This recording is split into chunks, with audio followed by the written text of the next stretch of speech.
Good evening, folks, and welcome to Hump Day on the beer calendar, day 13. So just past the halfway mark. For anybody who's not following me on a regular basis, basically for Advent this year, I got a German beer Advent calendar, similar to what you'd get as a kid, but instead of a chocolate behind each door, there's a German beer. So you can't get much better than that. I don't know which beers I'm getting which day. However, the beers listed on the in the box are listed on the side, so I have a rough idea of the type of beers that I'm getting. I just don't know which beer, what day type of thing. As you can see, I've been crossing out as I go along. So far I've had a couple Marzens, quite a few Hells, and probably 2, 3, maybe 4 wheat beers. So it's a good collection of your typical German beers. German beers are known, for their Pilsner, their Hells, their wheat beers. So it's what you're going to get in the box. All right, so what did I say? Day 13. So basically, day 13 is down here. So I'll pop it open. I'll take the can out. Before I look at it, I'll zoom in so you guys can get a rough idea of what I'm getting. With that, then I'll zoom back out, have a look at the can. I'll take a taste of the beer, see what I think, and then I got a couple sources to get a little background on the beer. There's an app I've been using, beertasting.app. They mentioned on the box. Cool little app. You take a picture of the can or the label, and it checks their database and gives you some information. Other than that, I have cue cards from the Cicerone Institute. Basically, they're study guides for people who are getting their Cicerone certification, basically beer experts. And it just lists different styles of beer, so I'll check that to see if the style is in there, just to give me some further information. So, day 13. Whoops. Pull it out. Put that right there. Move this over out of the way. I'll zoom in so you can read the can, and I'll read it. And most of the cans so far, they've been totally in German, so I haven't been able to get a lot of information. However, every now and then I can pick out a couple words, so there might be some English. So there you go. I'm not quite sure what it is, so now I get the opportunity to read it and find out what I'm getting. All right, so specialty beer.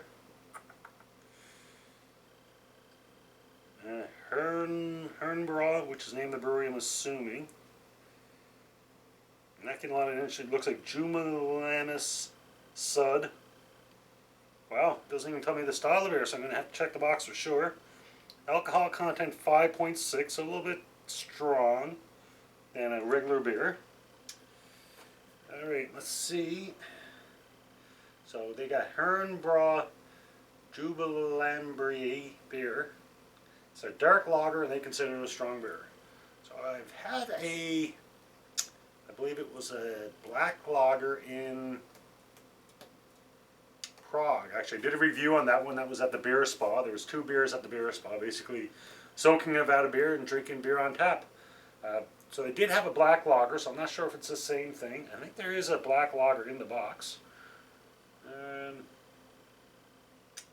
No, maybe not. Maybe this is the one I'm thinking of. So this they consider a dark lager. Alright, so my beer glass. I'm just going to give it a quick rinse, cold water rinse as per usual. Basically just to cool down the glass, get rid of any dust that might be there.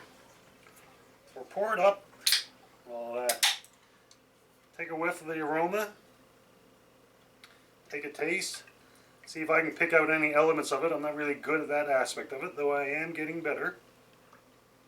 This is a cool little can that I just picked up at a thrift store. Cool little glass. Looks like an inverted bottle. So it's definitely a dark beer. A little bit of head, and the head is kind of dark.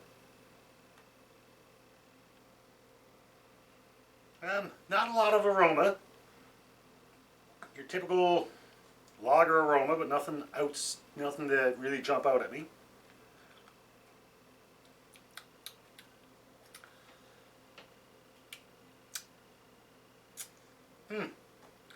I had a dark Hefeweizen a couple nights ago, and I could pick out. I said it was either molasses or caramel. I'm kind of getting the same thing here. I guess that's the dark aspect of it. I'm not sure. I'll have to see what they come up with.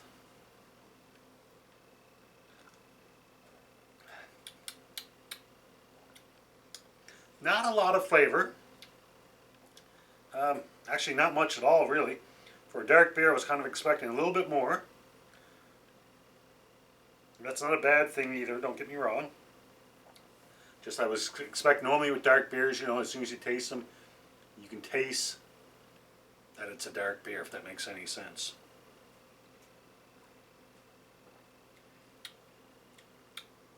That being said, most of us, when we think of dark beers, we think of stouts, maybe a porter, which are normally a lot more stronger flavor. This is a lager, so maybe that's the reason why I'm not getting a lot there. Alright, I'll check the app first, because I don't think I'm going to get much in my cue cards.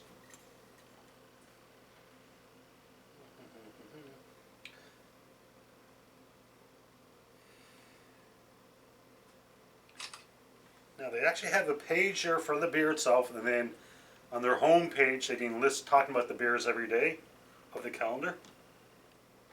So they call it a dark lager, 5.6, bottom fermented, which just basically means it's a lager. Alright.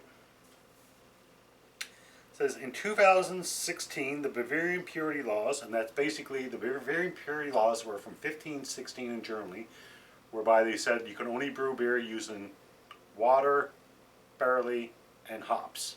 And later on, when they realized yeast, they had yeast. They also made an exception for wheat, because the royalties at the time, apparently they were fans of wheat beers. Okay, so 2016, the Bavarian Purity Laws celebrates its 500th birthday.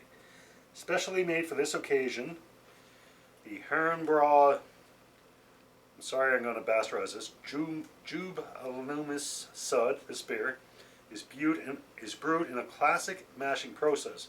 All raw materials used come from the region. As this beer specialty is brewed with an extra high dosage of roasted and caramel mops, that's probably where I'm getting the, I said caramel or molasses, as well as aromatic holler tower hops, and precisely controlled fermentation with fresh bottom fermented Herrnbrau yeast. They have created a dark beer with a strong color and a mild, pleasantly sweet and spicy flavor profile. Definitely sweet, I haven't really got the spicy. Natural and unfiltered, a strong and aromatic beer specialty. I'll just go to the homepage, see what they say. As I said, basically every day, you know, they're doing a little article about the beer of the day. Alright, so they say actually, let me just check something here where this is brewed. Yes, okay, so they say Ingolstadt, which is named the town, is famous for many nice things. Today's beer choice is from Ingolstadt, but also the German Purity Laws from 1516 was announced there. Bear with me for a second. It says visitors to Germany soon become aware of the lack of availability of foreign beers. In its very largest cities, one might come across a lonely Guinness tap among the Pilsner, Helles, Wise beers, Keller beers, and Bocks. But Germans are as loyal to their domestic brews as they are to their BMWs, Audis, and Mercedes. One of the reasons that Germans drink so little of anyone else's beer can be traced back to and they have the basically the Purity Laws, usually translated in English as the German Beer Purity Laws, which was first adopted in Bavaria, the country's most prodigious brewing region. In April 1915, according to the wishes of Bavarian leader Duke Wilhelm IV. The passing of the Purity Law was prompted less by concern for aesthetics and more for the health and well-being of the population. In the Middle Ages and into the early modern period, beer was a staple daily drink in variable quantities for men, women, and children. Although water was still drunk, it was often easier and safer to drink fermented beer, especially in hygienic, overcrowded urban cities before the advent of advanced sewage systems. However, it was not beyond unscrupulous brewers to increase prices or add all kinds of unpleasant additions to their concoctions, including basic plants that make you high. I'm not even going to try it. And so the Bavarian authorities insisted that only water, barley, and hops could be used to brew beer. Wheat, now widely used in the brewing of Bavarian Wise beer, was also prohibited because it might harm bread staple, the staple food of Bavarian Germany. See, I was told that the exception was made for wheat. As part of its terms to become part of the Bismarck's newly unified nation in 1871, Bavaria insisted that the purity laws be applied throughout Germany. Such was the desire to incorporate the wealthy southern province that the Bavarian got their way. By 1906, the purity law was effective throughout Germany and has remained so to this day. Some beer lovers have criticized the uncompromising purity laws, arguing that it suppresses a kind of innovation that is common to the British and American craft brewery industries. The European Union also insists that foreign brewers should have free access to the German market, even when they fall below the rigorous standards of the purity laws. Germans, however, remain loyal to their marvelous beers.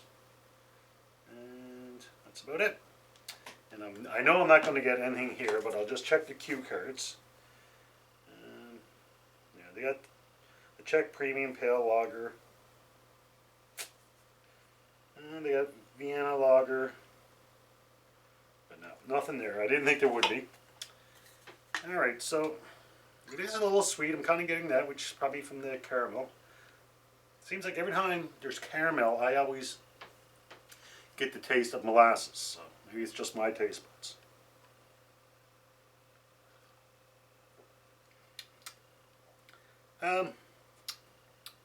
To give it a rating out of 5, my ratings, as per usual, 1 being I'm not going to drink it, it's going down the drain. A 2 is I don't like it, but I'll finish it. A 3 is a good beer. A 4 is a very good beer, and a 5 being the best beer I've ever had. This one, I'm kind of in between a 2.5 or a 3. There's no doubt I'm going to finish it. I'll drink it.